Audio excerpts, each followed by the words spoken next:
प्यारे दोस्तों, आज से हम हमारे जबलपुर धर्म प्रांत में वर्ष 2021-22 का तालीम क्लास आरंभ करने जा रहे हैं। आभार भरा दिल से हम पिता ईश्वर को धन्यवाद देते हुए एवं प्रभु यीशु को याद करते हुए हम यह तालीम क्लास एक छोटी प्रार्थना के द्वारा करेंगे। पिता, पुत्र और पवित्र आत्मा के नाम पर आमीन। हे सर्वशक्तिमान पिता ईश्वर, हम आपको सारे हृदय से धन्यवाद देते हैं क्योंकि आपने अपने योजना एवं बुद्धि द्वारा इस संसार की सृष्टि की है, किंतु हम मानव जाति उनका सम्मान न कर अपनी स्वार्थता के कारण उन्हें क्षति पहुंचा रहे हैं। हे प्रभु, हमें आशीष दीजिए ताकि हम आपकी इस सुंदर सृष्टि किया हुआ संसार के लिए धन्यवाद देते हुए आपकी स्तुति कर सकें। हे प्रभु, हमें सत्य बुद्धि प्रदान कीजिए ताकि हम आपके द्वारा बनाए गए सभी चीज़ों का सम्मान कर सकें। आमीन। जय यीशु की बच्चों, सबसे पहले आप सभी अपने चारों ओर देखिए, नज़र दौड़ाइए। आप क्या क्या देख सकते हैं? जी हाँ बच्चों, हम पेड़ पौधे, घास, फूल, जीव जंतु, बड़ी छोटी इमारत देखते हैं और उसमें रहने वाले मानव को देखते हैं। आइए हम पवित्र बाइबल के ईश्वरीय प्रेम कथा कक्षा 9वीं का पाठ 1 सृष्टि ईश्वरीय प्रेम का संस्कार के बारे में जानें। तो आइए हम आपको उस ओर ले चलते हैं। बनाया फूलों को,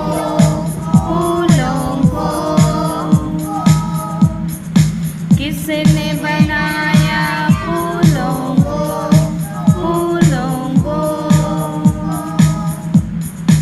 ईश्वर जो स्वर्ग में है, ईश्वर जो स्वर्ग में है, किसने बनाया पेड़ों को, किसने बनाया पेड़ों को,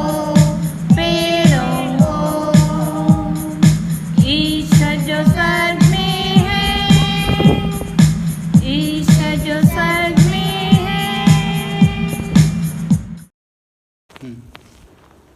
प्यारे बच्चों, आज हम अपने इस पुस्तक पवित्र बाइबल ईश्वरीय प्रेम कथा पुस्तक के अध्याय 1 जिसका नाम है सृष्टि ईश्वरीय प्रेम का संस्कार के बारे में जानेंगे। ईश्वर ने किस प्रकार हमारी सृष्टि की, संसार की सृष्टि किस प्रकार की, इसके बारे में हम अध्ययन करेंगे और जानेंगे। क्या आप सब जानते हैं कि ईश्वर ने हमें किस प्रकार बनाया? बाइबल के अनुसार किस प्रकार हम बने हैं? बच्चों, हम सभी जानते हैं, जब हम बाइबल किताब पढ़ते हैं तो हमारा सबसे पहला किताब होता है उत्पत्ति ग्रंथ। उसके अध्याय 1 में हम पढ़ते हैं कि ईश्वर ने 6 दिनों में हमारी और इस दुनिया की सृष्टि की। जब हम बाइबल पढ़ते हैं और उसका पहला अध्याय पढ़ते हैं तो बाइबल हमें बताती है कि प्रारंभ में ईश्वर ने स्वर्ग और पृथ्वी की सृष्टि की। आप सोचें कि जब हमारी सृष्टि नहीं हुई थी तो दुनिया कैसी थी, संसार कैसा था या उसके पहले कैसा था।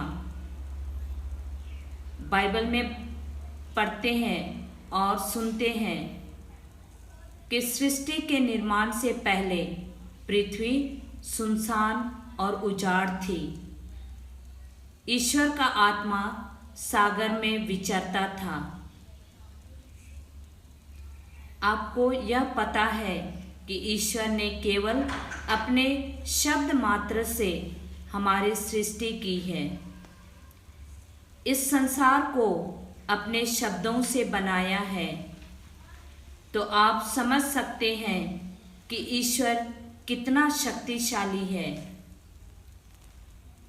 उसने मात्र अपने शब्द से ही इस संसार की रचना कर दी और यह सब उन्होंने केवल 6 दिनों में ही तैयार कर दिया। तो चलिए हम देखते हैं किस दिन ईश्वर ने क्या क्या बनाया। सबसे पहले ईश्वर ने दिन और रात बनाया। ईश्वर ने कहा प्रकाश हो जाए और प्रकाश हो गया और ईश्वर को यह सब बहुत अच्छा लगा। ईश्वर ने प्रकाश और अंधकार को अलग कर दिया और उनको एक एक नाम दिया। ईश्वर ने प्रकाश का नाम दिन रखा और अंधकार का नाम रात। इस तरह ईश्वर ने दिन और रात की सृष्टि की। हम देखते हैं कि ईश्वर ने आगे क्या बनाया। बच्चों, ईश्वर ने दूसरे दिन आकाश को बनाया। ईश्वर ने कहा पानी के बीच एक छत बन जाए जो पानी को पानी से अलग कर दे। ईश्वर कहता और वैसा होता रहा और पानी पानी से अलग हो गया और ईश्वर ने एक छत बनाई और नीचे का पानी और ऊपर का पानी अलग कर दिया और ईश्वर ने जो छत बनाई उसका नाम आकाश रखा। इस प्रकार दूसरे दिन ईश्वर ने आकाश को बनाया।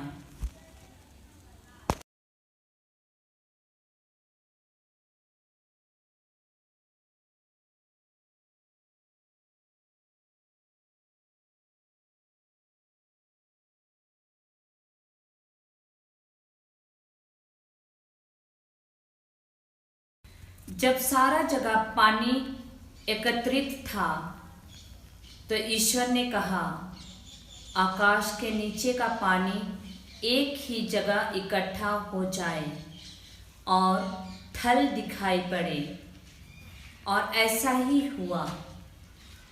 ईश्वर ने उस भूमि स्थल का नाम पृथ्वी रखा और जल समूह का नाम समुद्र रखा और यह सब ईश्वर को अच्छा लगा। ईश्वर ने कहा पृथ्वी पर हरियाली लहलहाए, बीजदार पौधे और फलदार पेड़ उत्पन्न हो जाए जो अपनी अपनी जाति के अनुसार बीज फल लाए और ईश्वर के अनुसार ऐसा ही हुआ। पृथ्वी पर चारों तरफ हरियाली छा गई, तरह तरह के पेड़ पौधे उग आए और बहुत सारे फल फूल बीजदार पौधे का निर्माण हुआ जो आज हम देखते हैं कि हमारे चारों तरफ जो भी हरियाली है, पेड़ पौधे हैं, ईश्वर ने किस तरह बनाया, उनकी कैसी उत्पत्ति हुई। चलिए आगे हम बढ़ेंगे और देखेंगे कि ईश्वर ने चौथा दिन क्या किया। अब तक ईश्वर ने दिन रात और आकाश और समुद्र पृथ्वी का निर्माण कर लिया था। अब ईश्वर ने कहा दिन और रात को अलग कर देने के लिए आकाश में नक्षत्र हो और उनके सहारे पर्व निर्धारित किए जाएं और दिनों और वर्षों की गिनती हो। इसके लिए पृथ्वी को प्रकाश देने के लिए आकाश में सूर्य, चंद्रमा, नक्षत्रों को बनाया और ईश्वर ने उन्हें आकाश में रख दिया, जिससे वो पृथ्वी को प्रकाश दे सके, दिन और रात को नियंत्रित करें और प्रकाश तथा अंधकार को अलग कर सकें। और ऐसा ही हुआ और ईश्वर को यह सब अच्छा लग रहा था। इस तरह ईश्वर ने आकाश में नक्षत्रों का निर्माण किया। यह चौथा दिन था।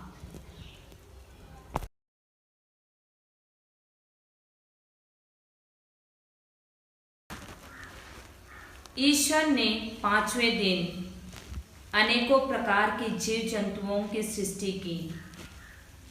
ईश्वर ने कहा, पानी जीव जंतुओं से भर जाए और आकाश के नीचे पृथ्वी के पक्षी उड़ने लगे। ईश्वर ने मकर और नाना प्रकार के जीव जंतुओं की सृष्टि की जो पानी में भरे हुए हैं, और उसने नाना प्रकार के पक्षियों को भी सृष्टि की और यह ईश्वर को अच्छा लगा। और ईश्वर ने उन्हें यह आशीर्वाद दिया, फलो फूलो, समुद्र के पानी में भर जाओ और पृथ्वी पर पक्षियों की संख्या बढ़ती जाए। इस प्रकार सभी प्रकार की जीव जंतुओं की रचना हुई। ईश्वर ने सभी जीव जंतुओं को फलने फूलने और अपने आप को आगे बढ़ाने का आशीर्वाद दिया, जिससे आज तक हम बढ़ते जा रहे हैं। इस प्रकार हम देखते हैं कि आज हमारे आसपास न जाने कितने प्रकार के जीव जंतु, पेड़ पौधे और फल फूल और अनेक प्रकार की प्रजातियां देखने को मिलती हैं। सोचो, ईश्वर ने इतने सारे एक दूसरे से बिल्कुल अलग अनेक प्रकार की संरचना वाले जीवों का निर्माण किया।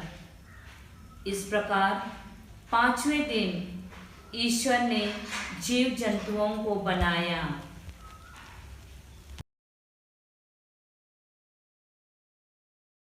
यही सोच रहे होंगे कि हमें ईश्वर ने क्यों बनाया। ईश्वर ने हमें सभी चीज़ों को बनाने के बाद बनाया। वह हमें अपना जैसा बनाया। ईश्वर ने कहा, हम मनुष्य को अपना प्रतिरूप बनाएं, वह हमारे जैसे हो। वह समुद्र की मछलियों, आकाश की पक्षियों, घरेलू और जंगली जानवरों और जमीन में रहने वाले सब जीव जंतुओं पर शासन करें। और ईश्वर ने मनुष्य को अपना प्रतिरूप बनाया, मतलब ईश्वर ने हम मनुष्य को खुद के समान बनाया, अपना आकार हमें प्रदान किए। उसने नर और नारी के रूप में हमारी सृष्टि की और हमें यह आशीर्वाद दिया, फलो फूलो और पूरे पृथ्वी पर फैल जाओ और उसे अपने अधीन कर लो। समुद्र की मछलियों, आकाश के पक्षियों और पृथ्वी पर विचरने वाले सब जीव जंतु पर शासन करो। और ईश्वर आगे हमसे कहा, मैं तुमको पृथ्वी पर के बीज पैदा करने वाले सब पौधे और बीजदार फल देने वाले सब पेड़ देता हूँ, वह तुम्हारा भोजन होगा। मैं सब जंगली जानवरों को, आकाश के सब पक्षियों को, पृथ्वी पर विचरने वाले जीव जंतुओं को उनके भोजन के लिए पौधों की हरियाली देता हूँ।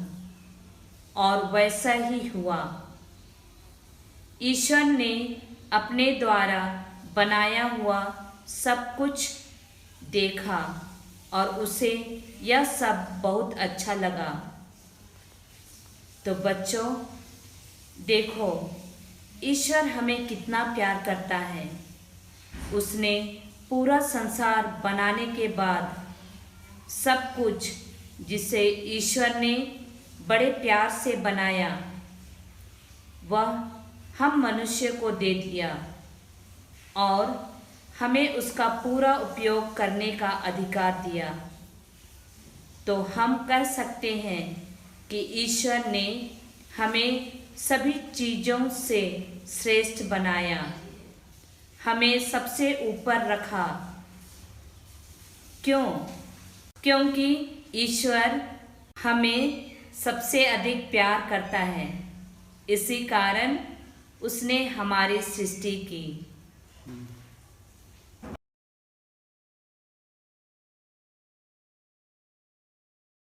इस प्रकार बच्चों, हम जान चुके हैं कि ईश्वर ने पृथ्वी और हमारी सृष्टि किस प्रकार की, और यह सब की सृष्टि करने के बाद ईश्वर को यह सब बहुत अच्छा लगा। और 7वें दिन ईश्वर ने विश्राम किया, क्योंकि वह अपने पूरा कार्य समाप्त कर चुके थे। और ईश्वर ने 7वें दिन को यह आशीर्वाद दिया और उसे पवित्र माना, क्योंकि उस दिन सृष्टि का समस्त कार्य समाप्त हो चुका था और ईश्वर ने 7वें दिन विश्राम किया। कैटेकिज्म ऑफ द कैथोलिक चर्च 53 वाक्य में कहा गया है, संसार की सृष्टि ईश्वर की महिमा के लिए की गई। इसके द्वारा उसने अपनी सत्यता, प्रेम और सौंदर्य दिखलाना और देना चाहा। सृष्टि का अंतिम लक्ष्य सब कुछ पुत्र अर्थात ख्रिस्त के अधीन कर दिया जाना है।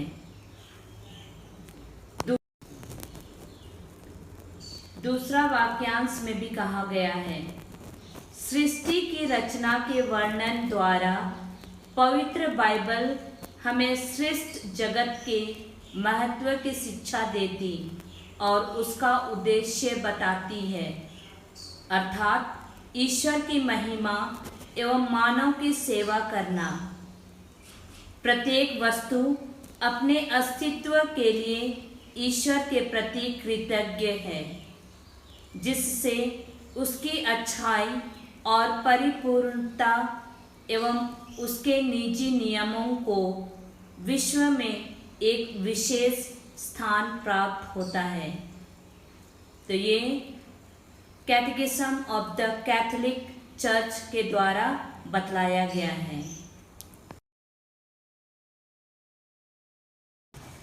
तो बच्चों, आज हमने सृष्टि के बारे में सीखा कि ईश्वर ने किस दिन किसकी सृष्टि की। हम इसके बारे में जाने और मुझे उम्मीद है कि आप इस वचन को और बाइबल में पढ़कर आपको जरूर याद होगा कि ईश्वर ने किस दिन किसको बनाया। आज के लिए हम इतना ही पढ़ते हैं और आगे की बातों को हम अगले क्लास में चर्चा करेंगे। तब तक के लिए जय यीशु सबको।